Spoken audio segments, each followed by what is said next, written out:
কুমিল্লা ব্রাহ্মণবাড়িয়ায় কত নতুন নতুন জিকির আবিষ্কার করে। এটা আল্লাহর ওলি আপনারা পেয়েছেন তাহেরি ভাইকে। এ আলী বাবা, শাহ আলী বাবা, কেল্লা বাবা, ফতে বাবা, নতুন নতুন নাম দিয়ে জিকির বানিয়ে আপনাদের করতে দেয়। আর মানুষও দেশে পাগল। কি খান আপনারা? হ্যাঁ, ভাত খান না? অন্তত মাথায় যদি মগজ কিছু নাও থাকে, তাও তো এরকম ভণ্ডামি জিকির করা ঠিক না। কোরআনের কাছে বারবার আসতে বলছিলাম এই কারণে। সূরা ফুরকান পড়বেন, সূরা ফুরকান 19 নাম্বার পারা 4 নাম্বার পৃষ্ঠার 13 নাম্বার লাইনের 68 নাম্বার আয়াতের প্রথম অংশে পাবেন। তাফসিরে ফি জিলালিল কোরআন সাইয়্যিদ কুতুব রাহমাতুল্লাহ আলাইহি লিখেছেন, ওয়াল্লাযীনা লা ইয়াদউনা মা'আল্লাহি ইলাহান আখার। রব্বুল আলামিন বলেন, রহমানের বান্দা যারা, আমি আল্লাহর বান্দা যারা দাবি করবে, তাদের 13টা গুণ দুনিয়ায় তৈরি হবে। তার প্রথম নাম্বারে গুণগুলো কয়েকটা আল্লাহ দেওয়ার পরে এইটা জানিয়েছেন যে আল্লাহ ছাড়া তারা অন্য কাউকে নাম ধরে ডাকবে না। আল্লাহকে ডাকে, এর পাশাপাশি যারা অন্য কাউকে তার সাথে জুড়ে দেয়, আল্লাহ বলেন তাদের শাস্তি আমি দুনিয়ায় ডবল দেব। অথচ বাংলাদেশে এইটা বেশি হচ্ছে। বিশ্বের বহু দেশ, আল্লাহ আমার ছোট বয়সে, আমি আকিস গ্রুপের খতিব এই হিসাবে আল্লাহ নিয়ে গেছে ওদের মাধ্যমে। আমি দেখেছি বিশ্বের বহু দেশে যে কোন দেশে এই বাংলাদেশের মতো ভণ্ডামি জিকির চলে না। এদেশে মানুষ জিকির করছে কিছুক্ষণ আল্লাহর নামে, এরপরে কেল্লা বাবা, ফতে বাবা কোথায় আছে? আপনি কোথায় পেলেন? যেখানে রাসূলুল্লাহর নামে জিকির করা জায়েজ নেই, আছে না? নবীজির নামে আপনি দরুদ শরীফ পড়তে পারবেন, বিশ্ব নবীর নামে আপনি জীবনও জিকির করতে পারবেন না, কারণ জিকির একটা ইবাদত। জিকির কি? কত মানুষ এখন রাসূলুল্লাহর নামও জিকির করছে, ইয়া রাসূলুল্লাহ, ইয়া রাসূলুল্লাহ। আমি যে জেলখানায় যে কন্টেন্ট সেলের ভেতরে থাকতাম, তার উপর তলায় একজন ছিল, ওই যে সোহেল চৌধুরী হত্যা মামলার আসামি মামুন। 25 বছর লোকটা জেলে ছিল, কিছুদিন আগে বের হয়েছে। আমরা রাত 3:30 4টায় উঠতাম তাহাজ্জুদের জন্য, আর ও উঠতো জিকির করার জন্য। ওর নিয়ত ভালো, ও উঠে জিকির আরম্ভ করেছে, ইয়া রাসূলুল্লাহ, ইয়া রাসূলুল্লাহ। কি গো, এত জোরে জোরে আওয়াজ হয়? একদিন ওরে ডেকে বললাম, ভাই কি করেন? বলছে জিকির করছি। কিসের? রসুলের এশকে। রসুলের এশকে জিকির করেন? কে শিখিয়েছে আপনাকে জিকির? বলছে হলো আজ লাখ সবুজ পাকড়ি বেঁধে এসেছিল এক হুজুর, মাঝ ভান্ডারের মুরিদ, ও আমার শিখিয়ে গেছে। ওই তো শিখাবে। রাসূলুল্লাহর নামে কোন জিকিরে পৃথিবীতে আল্লাহ দেয়নি। জিকির হবে শুধুমাত্র কেবলমাত্র কার নামে? ওই দিন থেকে দেখলাম পরবর্তী যতদিন ছিল কোনদিন আর রাসূলুল্লাহর নামে জিকির করে নাই। এরকম বহু মানুষ হয়তো জেনে হোক না জেনে হোক করছেন, এটা আজকে বাদ দিয়ে দেবেন। যদি এরপরেও কেউ ইয়ালি বাবা, কেল্লা বাবা, ফতে বাবা, দয়াল বাবা, আগলা বাবা বলে জিকির চালিয়ে যান, আপনি মনে করছেন এ আর কি হবে? কি হবে মানে পরের আয়াতে দেখেন, ইউদাফু লাহুল আযাবু ইয়াউমাল কিয়ামাহ ওয়া ইয়াখলুদ ফীহি মুহানা। রব্বুল আলামিন বলেন, আমি ডবল শাস্তি তাদের জন্য রেডি করলাম কিয়ামতে, আর অপমানজনক নিকৃষ্ট অবস্থায় ওদেরকে, নিম্ন নিকৃষ্ট এই অবস্থা তৈরি করে এদের জাহান্নামে স্থায়ীভাবে ফেলে দেব। বলেন নাউজুবিল্লাহ। এজন্য বিষয়টা ছোট মনে হলেও এইটা আর ইবাদত হিসাবে করা যাবে না। এখন থেকে জিকির হবে শুধুমাত্র কার নামে? বাবার নামে, রাসূলুল্লাহর নামে না। আমি যে শব্দটা আরম্ভ করেছিলাম, যেহেতু জমিনে আমাদেরকে আল্লাহ খেলাফতের দায়িত্ব দিয়ে পাঠিয়েছে, সুতরাং এই দায়িত্বটা পালন করা ইবাদত অনেকে আমরা মনে করি না, এটা দুনিয়ার কাজ। ভালো করে মনে রাখবেন, দুনিয়ার কাজ বলে কিছু নেই, সব আখিরাতের কাজ। আপনি যা করবেন এইটা দিয়ে আপনার আখিরাত তৈরি হবে। কি কথা বলেন? বিশ্ব নবীকে আল্লাহ ইয়াসিন বলে যে সর্বশেষ অক্ষর দিয়ে ডাক দিলেন, আর মুফাসসির এখানে তাফসীর করতে গিয়ে সাজ্জিদুল আলম না বলে সাজ্জিদুল আলামিন দিলেন। এটা জানাতে চেয়েছেন পৃথিবী না যে কোনো আল্লাহর সৃষ্টি জগতে কেউ যদি বসবাস করে সেখানে আল্লাহর নবীকে তার আদর্শ মানা লাগবে, অন্যথায় তার মুক্তির কোনো গ্যারান্টি নেই। এই জন্য আমাদের উচিত হচ্ছে আমরা বুঝে শুনে অনেকে ভুল করছি, যাদের আদর্শ এখনো ঠিক হয়নি এই মুহূর্তে আপনি পরিবর্তন হয়ে যাবেন। সূরা হুদের ভেতরে পাবেন, এটা 12 নম্বর পারা 12 নম্বর পৃষ্ঠার প্রথম নাম্বার লাইনের 98 নম্বর আয়াতে আছে।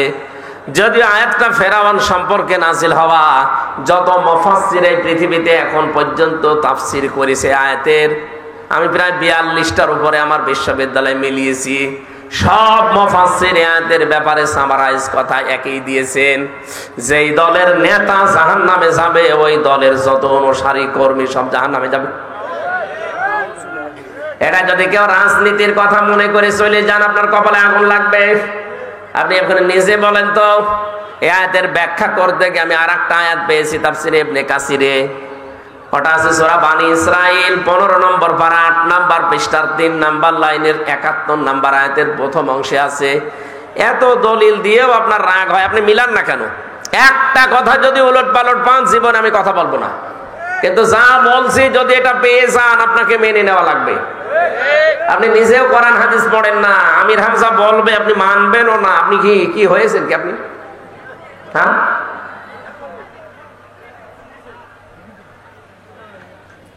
সূরা বানী ইসরাঈলের 71 নম্বর আয়াতের প্রথম অংশ আপনাকে খুলে পড়ার জন্য বাড়িতে রেকর্ড করে নিয়ে পড়বেন। ইয়াউমা নাদউ কুল্লু উনাসিম বিইমামিহিম ইলা আখির আয়াত। আল্লাহ পাক বলেন কিয়ামতের দিন প্রতিটি মানুষকে আমি আল্লাহ বিচারের দ্বিতীয় ধাপে ডাক দেব তার নেতার সাথে। আমাদের দেশে বিচার ব্যবস্থার ধাপ আছে 4টা। এই কুমিল্লার ম্যাজিস্ট্রেট কোর্টে সর্বপ্রথম আপনাকে হয়তো হাজির করবে।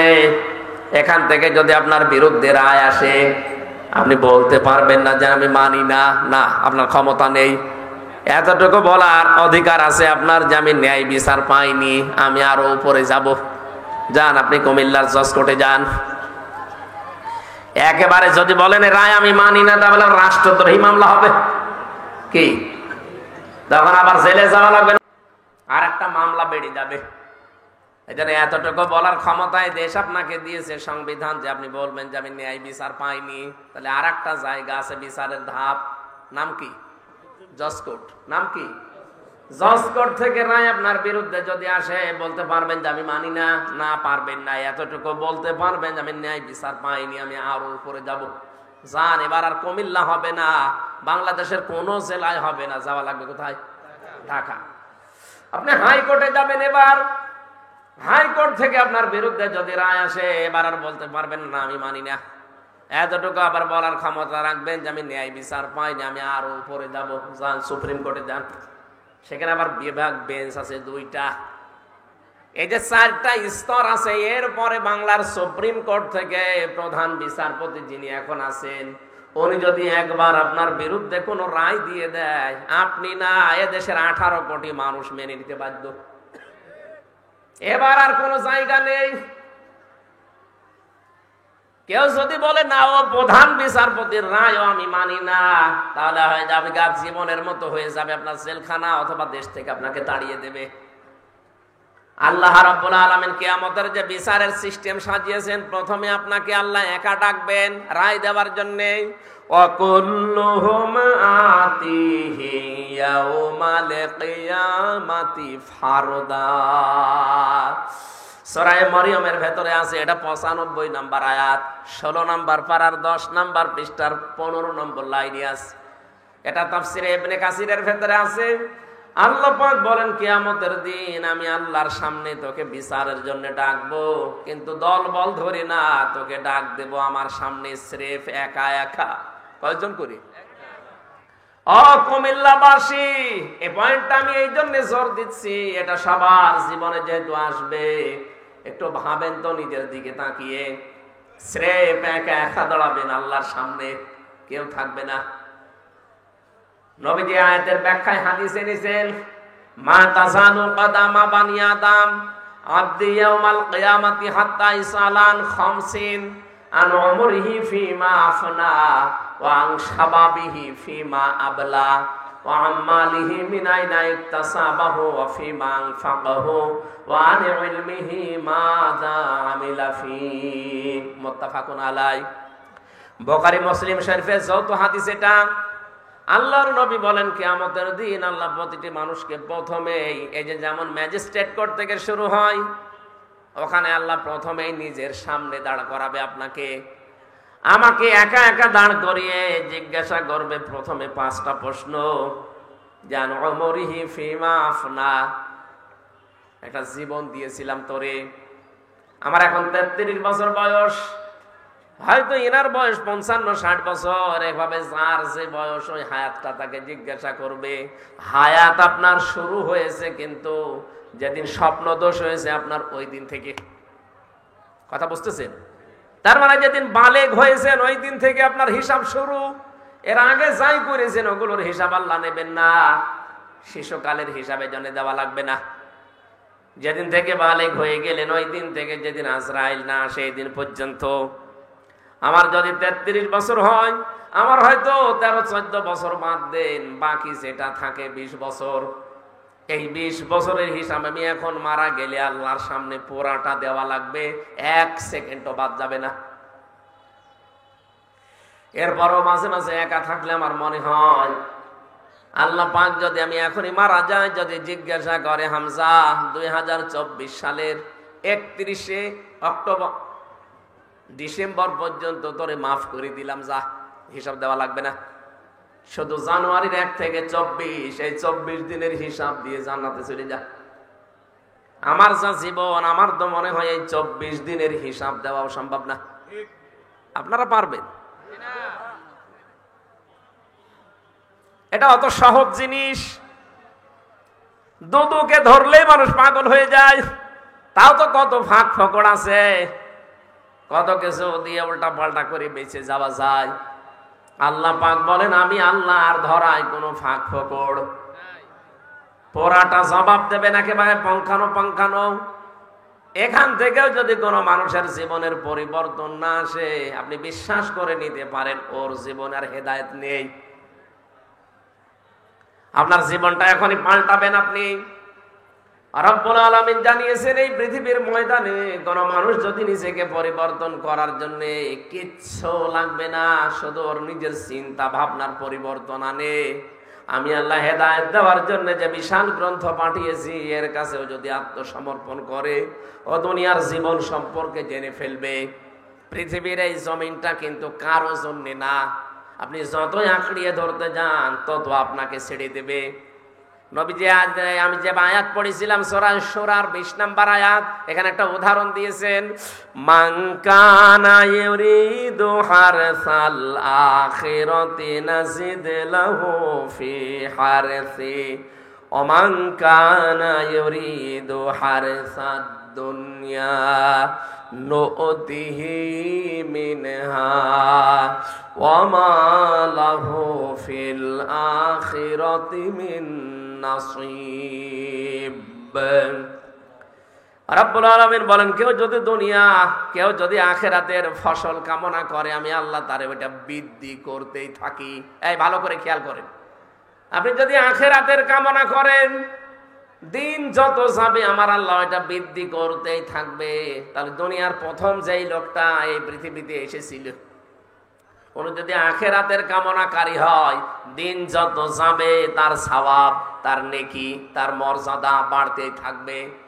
অমাঙ্কারে হারসাদ দুনিয়া, কেউ যদি দুনিয়া চায় শুধু নতিহি মিনহা, তাকে শুধু অতটুকুই দেওয়া হবে। ওমা লাহু ফিল আখিরাতি মিন নাসিব, আখিরাতে তার জন্য কোনো অংশ আমি আল্লাহর বাকি রাখি না। এখানে আমি 2টা উদাহরণ পেয়েছি তাফসিরে ইবনে কাসিরে। হযরত আদম আলাইহিস সালামের 2 সন্তানের উদাহরণ দেওয়া আছে, হাবিল আর কাবিলের। তারা একজন ছিল নির্যাতিত আর একজন ছিল জালেম। হাবিল যেই জুলুমটা করেছিল, কাবিল যে জুলুমটা করেছিল হাবিলের উপরে, রব্বুল আলামিন ওটা তেলাওয়াত করে আমাদেরকে আবার সূরা মায়েদার 27 নম্বর আয়াতে শুনিয়েছেন, অতলু আলাইহিম নাবা বানাই আদামা বিল হক ইয করবা কুরবানান ফাতুকবিলা মিন আহাদিহিমা ওয়া লাম ইউতাকাব্বাল মিনাল আখার قال لأقتلنك قال إنما يتقبل الله من المتقين سبحان الله। আমার ঘটনা বলা উদ্দেশ্য না, এখান থেকে শিক্ষা একটা বের করার উদ্দেশ্য। হযরতে আদমের যেই দুইজন সন্তানের কাহিনী আল্লাহ আমাদেরকে যথাযথভাবে শোনাতে জানিয়েছেন। আহ্বান নবীকে, হে নবী আপনি শোনান কি আছে এর ভেতরে। এই যে এক ভাই আর এক ভাইকে যে প্রথম হত্যা করেছিল, এই দুনিয়ায় প্রথম হত্যাকাণ্ড সংগঠিত হয় হাবিলের মাধ্যমে কাবিলের মাধ্যমে হাবিলকে। এই জন্য কিয়ামতের দিন আল্লাহ যেদিন বিচার ব্যবস্থা আরম্ভ করবেন, সর্বপ্রথম বিচার শুরু হবে হত্যার। কিসের? ওই দিন থেকে আজকের এই দিন পর্যন্ত, এখান থেকে কিয়ামত পর্যন্ত যত হত্যা দুনিয়ায় সংগঠিত হবে তার একটা পার্সেন্টেজ ওই কাবিলের আমলনামায় যেতেই থাকবে। যেহেতু আর একটা সন্তান যাকে হত্যা করা হয়েছিল তার নাম হাবিল, এর কিছু করার ছিল না। সে বলেছিল আমারও হাত আল্লাহ দিয়েছে, আপনার মতো আমারও দুইটা চোখ আছে, আমি ওই ইচ্ছা করলে উল্টা অ্যাকশন আপনার উপরে নিতে পারি।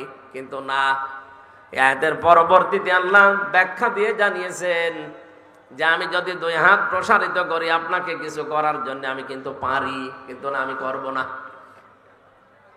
আমি ছেড়ে দিলাম আপনাকে। দুনিয়ায় আপনি যে অপরাধ করছেন এইটার জন্য যা হচ্ছে আপনি পাবেন, আমাকে অন্যায়ভাবে দুনিয়ায় মেরে ফেলার জন্য যা হচ্ছে এইটাও আপনি পাবেন। এই জন্য কিয়ামত পর্যন্ত যত হত্যা হবে অন্যায় ভাবে, প্রতিটি হত্যার একটা একটা করে গুনাহ আদমের সন্তান এই কাবিলের আমলনামায় যেতেই থাকবে। পক্ষান্তরে যারা আমরা মাজলুম আছি, হাবিলের মতো যারা মাজলুম আছি এই পৃথিবীতে, হয়তো আমাদের শক্তি সামর্থ্য অত বেশি না থাকলেও কিছু না কিছু আছে, এটার পরেও যারা ধৈর্য ধারণ করে থাকতে পারবে, কিয়ামত পর্যন্ত এই পৃথিবীতে যে মানুষগুলো ধৈর্য ধারণ করে থাকবে, ধৈর্যের যে ফল আছে একটা, আমি হয়তো এখনো মারা যাব কিন্তু কোটি কোটি বছর পরে যদি কিয়ামত হয়, ধৈর্যের যে ফল আমার আল্লাহ কিয়ামতের ময়দানে পুরাটা আমাকে দান করবেন। বলেন সুবহানাল্লাহ। কুমিল্লা জেলার দেবিদ্বার থানার অন্তর্গত মোহনপুর ঐতিহ্যবাহী মোহনপুর উচ্চ বিদ্যালয় ময়দানে পবিত্র ঘর মসজিদের পূর্ণ নির্মাণ উপলক্ষে তাফসীরুল কোরআন মাহফিলের স্বনামধন্য সভাপতি জনাব কাজী আলমগীর হোসেন দামাত বারকাতুহুমুল আলিয়া, মাহফিলের সম্মানিত মুফাসসিরিন ইকরাম, বিশেষ করে মাজলুম আলেম দ্বীন শাইখুল হাদিস মুফতি জসিমউদ্দিন রহমানী ঢাকা, আমার পরে আলোচনা রাখবেন মাওলানা কারি আব্দুল্লাহ আল আমিন ঢাকা, এতক্ষণ যারা কথা বললেন মাওলানা মুফতি আমিনুল ইসলাম, মাওলানা হুসাইন মাহফুজ, মাওলানা হিফজুর রহমান নাইম, মাওলানা আব্দুল হক, কারি মাহবুবুর রহমান সরকার, মাওলানা শফিকুল ইসলাম, মাওলানা মনিরুল হক। বিশেষ আকর্ষণ হিসাবে আপনাদের কাছে মনে হয় মাগরিবের পরে সুরের জগতে মাতিয়ে রাখবেন শিল্পী রকনুজ্জামান, আমাদের খুলনা বিভাগের কৃতি সন্তান। এতক্ষণ যিনি আপনাদেরকে ইসলামী সঙ্গীত দিয়ে মাতিয়ে রেখেছিলেন আমাদের খুলনা বিভাগের কৃতি সন্তান শিল্পী কবির বিন সামাদ। এরপরে মনে হয় এখানে কথা বলবেন আরো শিল্পী জাফর খান, শিল্পী ইলিয়াস আহমেদ, কারি সুফিয়ান মাক্কি, অন্যান্য ওলামা ইকরাম। সৌজন্যে যিনি আছেন মোহাম্মদ বিন আব্দুল্লাহ। মঞ্চে বসা ওলামা ইকরাম, সামনে বসা মুসলমান ভাইরা, পর্দার আড়ালের সম্মানিত মা এবং বোনেরা, প্রশাসনের ভাইরা, প্রাণপ্রিয় কুমিল্লাবাসী, আল্লাহর দরবারে শুকরিয়া জানাচ্ছি যিনি আমাদেরকে কোরআনের জন্য সময় ব্যয় করার সুযোগ দিয়েছেন। এটা একটা নিয়ামত। আহলুল কোরআন হুম আহলুল্লাহি ওয়া খাসসাতুহু। কোরআনওয়ালা যারা এরা আল্লাহর পরিবারভুক্ত এবং এরা খাস লোক। সুতরাং এই পৃথিবীতে এখন 850 কোটির উপরে মানুষ আমরা আছি, মাত্র 210 কোটি মুসলিম। এর ভেতরে সবচাইতে বেশি আল্লাহর কাছে প্রিয় এবং খাস হচ্ছে যাদের কাছে কোরআন আছে। বাংলাদেশে 96% মুসলমান। জরিপ চালালে দেখবেন এই দেশে মাত্র 100 জনের 5 জন মানুষ কোরআন শরীফ পড়তে পারে। রিপোর্ট খুব ভালো রিপোর্ট নাকি না? এটা তো পড়ার বিষয়। বুঝতে হলে দেখবেন একজনের মাত্র 100 জনের, এই 5 জনের ভেতরে মাত্র 1 জন পড়ে শুদ্ধ করে আর বোঝে শুদ্ধ করে। এই হিসাব নিকাশ করলে দেখা যাচ্ছে যে এই দেশে 96% মুসলমান দাবি করে যদি অবস্থা এই হয়, যে সমস্ত দেশে মুসলিম মাত্র 2 ভাগ, 3 ভাগ, 4 ভাগ, 5 ভাগ, আপনি হিসাব করে দেখেন তাদের অবস্থা কোথায়। এই জন্য এর সাথে আমাদের সম্পর্ক আরো বাড়ানোর জন্য আহ্বান জানাচ্ছি। এটা দরকার। পৃথিবীতে উপরে উঠতে হলে কোরআন বাদ দিয়ে উঠতে পারবেন না। তাহা মা আনজালনা আলাইকাল কোরআন লিতাশকা। হে নবী, আপনাকে আমি কোরআন এই জন্য দেইনি যে আপনি নিচে পড়ে থাকবেন, তাশকার জন্য দেইনি যে আপনি লাঞ্ছিত অপমানিত হবেন, না খেয়ে থাকবেন না। এটাকে দিয়েছি আপনাকে উপরে ওঠার জন্য। সুতরাং এইটা যদি আমাদের কাছে থাকে আর যেভাবে থাকা দরকার ওইভাবে থাকে, আল্লাহর কথা 100 ভাগ সত্য হবে এবং আমরা উপরে উঠতে পারবো ইনশাআল্লাহ। সত্য কথা বলছি, আমরা আজ উপরে উঠতে পারছি না, তার মূল কারণই এইটা। তারাকতু ফীকুম আমরাইনি লান তাদিল্লু মা তামাসসাকতুম বিহিমা কিতাবাল্লাহ ওয়া সুন্নাতু রাসূলিহি ইলা আখিরিল হাদিস। বিদায় হজের ভাষণের দিন নবীজির শেষ কথা এটা ছিল যে আমি তোমাদের কাছে 2টা জিনিস রেখে গেলাম, একটা আল্লাহর কোরআন আর একটা আমার সুন্নাহ। যদি আঁকড়িয়ে ধরতে পারো লান তাদিল্লু, কখনো পথভ্রষ্ট হবে না। হাদিসের ভাষায় আমরা একটা কথা পেয়েছি, মাড়ির দাঁতের কথা আছে। যদি কোন সম্প্রদায়, কোন জাতি আল্লাহর কোরআনকে মাড়ির দাঁতের কথা বললেন কেন? এই সামনের দাঁত, এর পাশের দাঁত, মাড়ির দাঁত। মাড়ির দাঁত দিয়ে কোনো মানুষ কিছু ধরলে সেটা শক্ত করে ধরে। আল্লাহর নবী এখানে মাড়ির দাঁতের কথা জানিয়ে এইটা জানাতে চেয়েছেন আমাদেরকে যে এমন ভাবে ধরা লাগবে জীবন যাবে যেন কোরআন ছেড়ে না যায়। এবার যদি ধরতে পারতাম, বিশ্ব নবীর বাণী ছিল লাং তাদিল্লু। তাদিল্লু এটা মজারে, বর্তমান ভবিষ্যৎ, প্রেজেন্ট ফিউচার। এর আগে লান এসেছে। মজারের আগে লান আসলে বাংলা অর্থ দাঁড়ায় কখনোই হবে না। বিশ্ব নবী গ্যারান্টি দিচ্ছেন যার জীবনে একটা মিথ্যা কথা পাওয়া যায়নি, জীবনে যা বলেছেন প্রতিটি কথা সত্য হয়েছে এবং কিয়ামত পর্যন্ত সত্য হবে ইনশাআল্লাহ। কি আমার কথা বিশ্বাস হচ্ছে না? উনি যা যা বলেছেন সব সত্য হয়েছে এবং যা বলেছেন কিয়ামত পর্যন্ত সত্য হবে। এই কারণে আমরা যদি এই কথাটা মেনে নিতে পারতাম, কখনো আমাদেরকে না খেয়ে থাকা লাগতো না, লাঞ্ছিত অপমানিত হওয়া লাগতো না, নিচে পড়ে থাকা লাগতো না, আমরা উপরে উঠতে পারতাম। 1 নম্বরে আল্লাহর কিতাব। কিতাব আল্লাহ বলা হয় আল্লাহর কিতাবকে, কোরআনে কারীম যেটা আমরা জানি। 2 নম্বরে সুন্নাতু রাসূলিহি, আমার আদর্শ। কিছু মানুষ এখন নতুন করে বের হয় যারা বলেন যে আমরা শুধু হাদিস মানি, আহলে হাদিস। না, এই শব্দটা ঠিক নয়। আপনাকে বলা লাগবে আমরা আহলে সুন্নাত ওয়াল জামাত।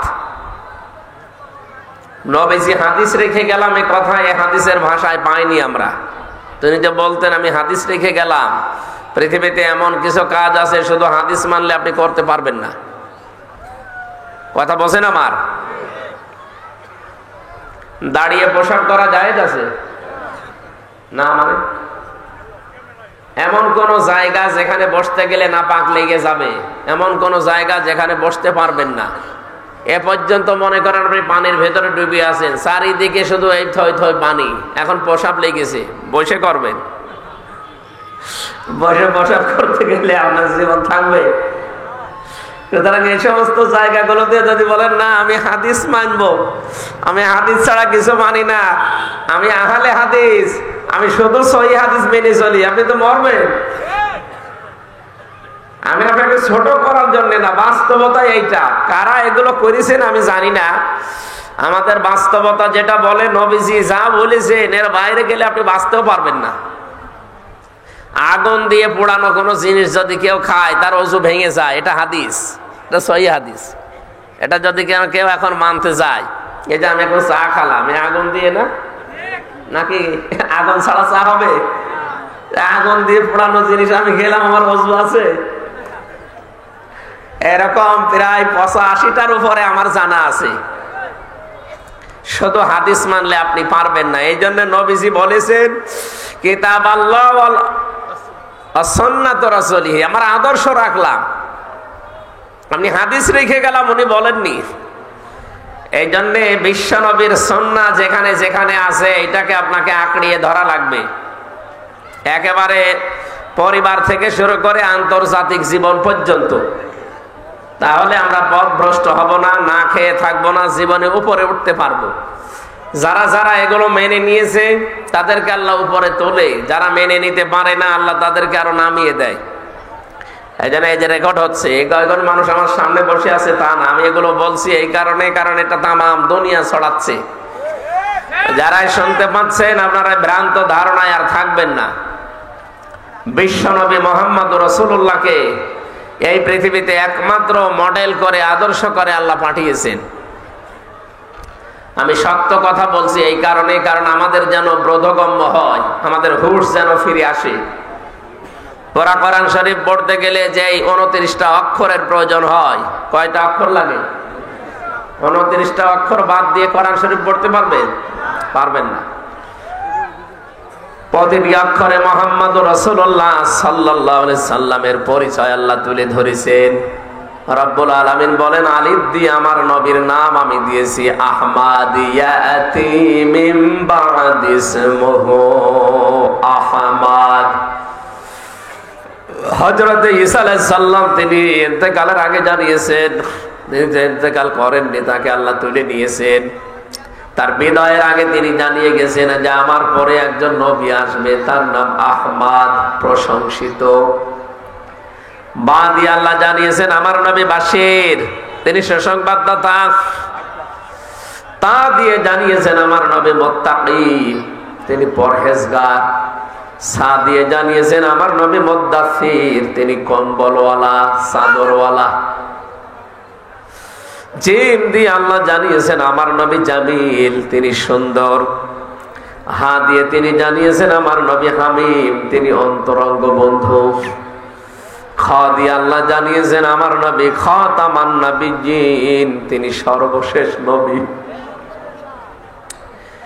আপনি এভাবে পড়তে পড়তে সর্বশেষ অক্ষরে যান, দেখবেন সেই ইয়া দিয়ে আল্লাহ আমার নবীকে ডাক দিয়েছেন ইয়াসিন। ইয়া মানে হরফে নেদা, হে। সিন মানে সাজ্জেদ, সিন মানে নেতা। আল্লাহ বলেন হে নেতা। তাফসিরে কাবির থেকে বলছে যারা কোরআন বোঝেন তাদেরকে জিজ্ঞাসা করেন। পরবর্তীতে ফখরুদ্দিন রাজি রহমতুল্লাহ আলাইহি তিনি লিখেছেন সিন মানে সাজ্জেদুল আলামিন, সিন মানে সাজ্জেদুল বাশার, সিন মানে সাজ্জেদুল কাউনাইন, সিন মানে সাজ্জেদুল আম্বিয়া, সিন মানে সাজ্জেদুল মুরসালিন। বলেন আল্লাহু আকবার। প্রতিটি শব্দের ভেতরে লক্ষ লক্ষ কথা লুকিয়ে আছে। আওয়াজ এরকম হলে তো পড়া ভেঙে যাবে, কানে আওয়াজ লাগবে। কি করেন আপনি? কানে আওয়াজ বাড়িয়ে দেন, আমার কান ফেটে যায়। যাক দেন, কানে আওয়াজ দেন।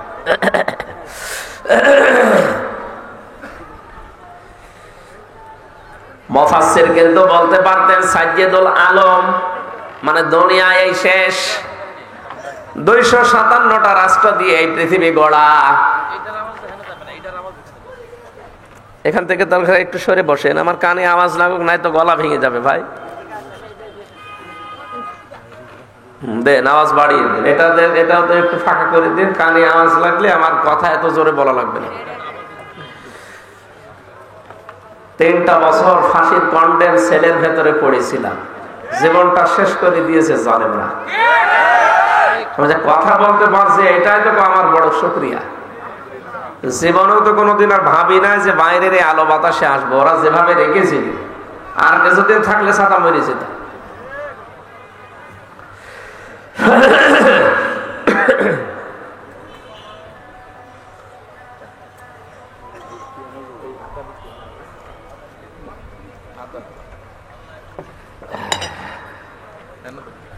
ঠিক আছে বসেন, আপনার কিছু লাগবে না, বসেন।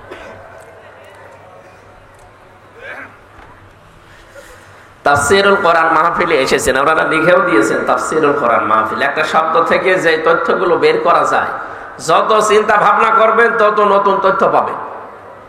আমরা তো এর নিয়ে চিন্তা ভাবনা নেই। এ দেশে লালনের গবেষণাগার আছে, লালন ইনস্টিটিউট নেই? কুষ্টিয়াতে লালন গবেষণাগার বানিয়েছে। কয় মন গাঁজা খেয়েছে সেই সব। কোরআনে কারিমের কোন শব্দ নিয়ে চিন্তা ভাবনা করা যায় এমন কোন প্রতিষ্ঠানে দেশে আছে? অথচ সব আল্লাহ এর ভেতরে দিয়েছেন। এই যে ইয়াসিন, আমি 5টা অর্থ বের করলাম। এখানে অনেক আলেম বসে আছে, জিজ্ঞাসা করেন তো এর আগে জীবনে নামও শুনিনি। 257টা রাষ্ট্র দিয়ে আমাদের এই পৃথিবী গঠিত। এখন জাতিসংঘের আন্ডারে 191টা আছে, বাকিগুলো এখনো সদস্য হতে পারেনি। সব রাষ্ট্র মিলে 257টা। কয়টা? এই 257টার পরে আর পৃথিবী নেই, শেষ।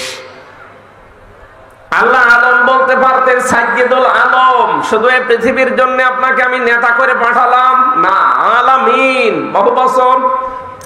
তার মানে এরকম জগৎ যত আল্লাহ বানিয়েছেন, আপনি যদি বলেন আমি পৃথিবীর 257টা দেশে থাকি না, আমি চাঁদের দেশে থাকি, সেখানেও আপনাকে বিশ্ব নবীকে নেতা মানা লাগবে। কেউ যদি বলে না আমি মঙ্গল গ্রহে বসবাস করি, ওখানে জমি কিনেছি, ওখানেও নবীকে মানা লাগবে। কেন এত গুরুত্বপূর্ণ বিষয় বারবার বলছি? আজ বাংলাদেশে কিছু নামধারী মুনাফিক বের হচ্ছে, এদের পেটে বম মারবেন। সূরা ফাতিহা যদি আমার সামনে শুদ্ধ করে পড়তে পারে, ওরে আমি মিষ্টি খাওয়াবো। অথচ তারা ফতোয়া দিচ্ছে যে কোরআনে কারিমে কোনো রাজনীতির সম্পর্ক নেই। আমার এই ছোট মাথা দিয়ে আমি কোরআনে 918 জায়গায় পেয়েছি রাজনীতির কথা। 918 জায়গায় আমার এই ছোট মাথায় আছে। যাদের বড় বড় মাথা এরা আরো বেশি পাবে। কবরের যে 3টা প্রশ্ন, 3টাই রাজনৈতিক প্রশ্ন। ভালো করে শুনবেন, আমি আন্দাজে হা করে কথা শোনার জন্য বলছি না, চিন্তা ভাবনা করে। আপনি এখান থেকে মরে গেলেই তো কবরে যাবেন নাকি শ্মশানে যাবেন? কবরে যারা শ্মশানে যান, যেখানে যান 3টা প্রশ্ন করা হবে। 1 নম্বরে মার রব্বুকা, এর ভেতরে 5টা বিষয় লোকে আছে। এই 5টা বিষয় রাজনৈতিক। আমাদেরকে পৃথিবীতে আল্লাহ বানিয়েছে রাজনীতি করার জন্য। ইন্নী জাইলুন ফিল আরদি খলিফা, অবশ্যই আমি পৃথিবীতে খলিফা পাঠাতে চাই। আল্লাহ কি বলেছিলেন যে আমি মানুষ পাঠাতে চাই? না, বলেননি। তিনি বলেছিলেন আমি খলিফা পাঠাতে চাই। ও বাংলার জনগণ, বলেন তো এই আয়াতের ভেতরে আল্লাহ কিন্তু ইন্নী, অবশ্যই আমি, জাইলুন ফিল আরদি, আমি পাঠাতে চাই জমিনে। আল্লাহ এখানে বলতে পারতেন না ফিল কি? ফিল কি? আমরা যেখানে থাকি। আজ বাংলাদেশে তো খলিফা পাওয়া যায় না জমিনে, পাওয়া যায় খানকায়। আরে কুমিল্লা, ব্রাহ্মণবাড়িয়া এগুলো আরো বেশি। কত খানকা খুলে বসে আছে, নতুন নতুন খানকা, সেখান থেকে খলিফা বের হয়। আমি অমুক দরবারের খলিফা। তোরা কি আল্লাহ দরবারে পাঠিয়েছে? তাহলে ইন্নী জাইলুন ফিল খানকা দিত, ইন্নী জাইলুন ফিল মাসাজিদি খলিফা, ইন্নী জাইলুন ফিল মাদারিসি খলিফা, আমি মসজিদে মাদ্রাসায় খলিফা পাঠাতে চাই। কথা আল্লাহ বলতে পারতেন। কি বলেছে? আপনি ওইসব জায়গায় কি করেন সব সময়? আপনাকে তো জমিনে থাকা লাগবে। ইন্নী জাইলুন ফিল আরদি, আমি জমিনে খলিফা পাঠাবো। জমিনে আমরা খলিফা আল্লাহর যারা দাবি করছি তারা নেই, এই জন্যই তো জালেমরা জমিন ফাঁকা পেয়েছে। কথা কি বোঝেন নাকি আন্দাজে ঠিক বলেন? সত্য সত্যই যদি আমরা জমিনে থাকতে পারতাম, জালেমরা জমিনে ফাঁকা পেত না, যা মনে চায় তাই করতে পারতো না। আপনি আজকে লুৎফুজ্জামান বাবরের বক্তব্য দেখেছেন সকালবেলা। 17 বছর লোকটা জেল খেটে বের হয়েছে, পুরাটা পরিবর্তন হয়ে গেছে। আমি ছিলাম ওনার সাথে, বাঁশের ছেলে, বহুদিন ওনার কাছে কাটিয়েছি। লোকটার আগে কি আজান হচ্ছে? এ আওয়াজ আসে কিসে? ও, এত কাছাকাছি মাহফিল দিয়েছে, এইভাবে কথা বলা যায় বলেন তো? আমার কানের ভেতর মনে হচ্ছে অন্য কিছু আসতেছে, কানে তুইলো দিয়ে রাখি। একজন আজানের জবাব দিয়ে দেন, একজন দিয়ে দেন, আদায় হয়ে যাবে। এমন একটা সময় দিল আমারে, সময়টা আসলে গুরুত্বপূর্ণ বিষয়। আরে বারবার কানে এত আওয়াজ আসলে, হ্যাঁ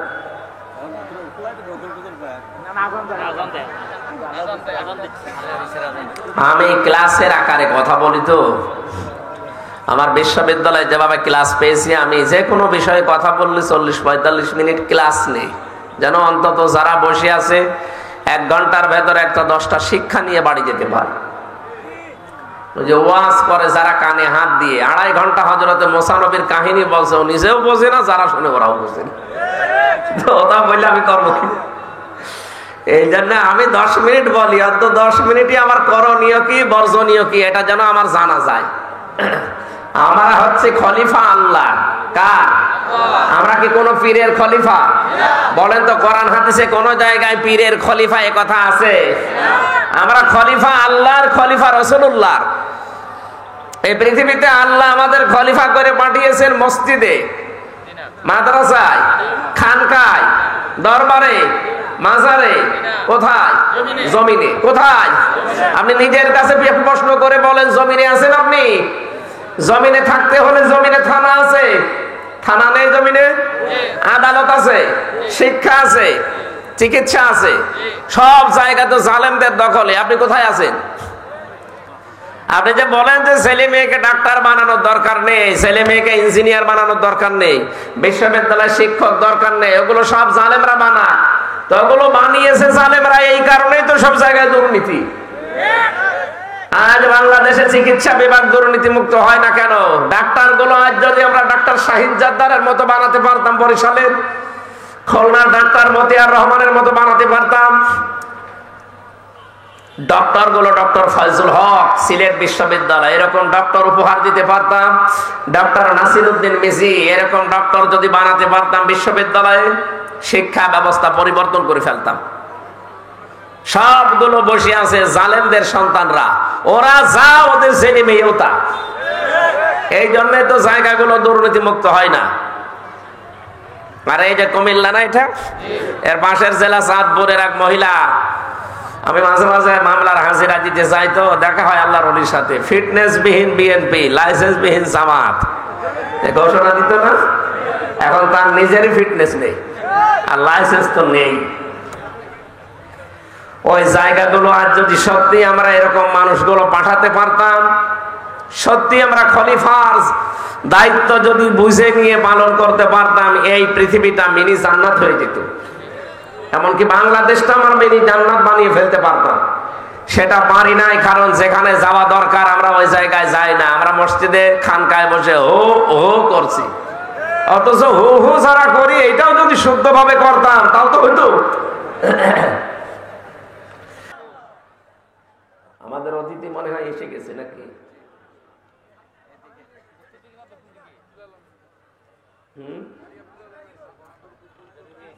আমাদের আজকের প্রধান মেহমান মাওলানা কারি আব্দুল্লাহ আলামিন, উনি এসে গেছেন। আসলে পুরাটা উলট পালট হয়ে গেছে, সময়গুলো ডিস্টার্ব হয়েছে বেশি। একটা বিষয় বোঝাতে হলে একটা নির্ধারিত সময় লাগে। আপনারা এখনই মনে হয় আসরের নামাজ, ফরজ নামাজ, তো আসরের নামাজ পড়ে ওনার তো ঘন্টাখানিক সময় দেবেন। ওনার সময় দেন, আমরা আগামীতে আসলে আবার কথা বলবো। আমরা পুরো আলোচনাটা সাজাতে পারলাম না আজকের মতো, থাক। আজকের মতো আমরা ক্ষমা চেয়ে নিলাম। আমাদের বড় ভাই এসেছে, ওনাকে ছেড়ে দিয়ে আজকের মতো আমি মাপ চেয়ে নিলাম। আগামীতে আসলে আবার কথা বলবো ইনশাল্লাহ আপনাদের সামনে। এখন আসরের নামাজ যদি পড়া হয়ে গেছে, এখন আসর আজাদে নামাজ পড়ে তারপর আব্দুল আলামিন ভাই এডভোকেট রুকনুজ্জামান এবং শিল্পী নিয়ামতুল্লাহ নিজামী তিনজনে একসাথে স্টেজ উঠবেন। এখনো মেহমান অনেকগুলো আছে, সব আন্তর্জাতিক মানের। আপনারা কারা এগুলো পেয়েছেন একবার আমি জানি না, অনেক বড় বড় মেহমান আছে, আমি তো ছোট মানুষ। আসসালামু আলাইকুম।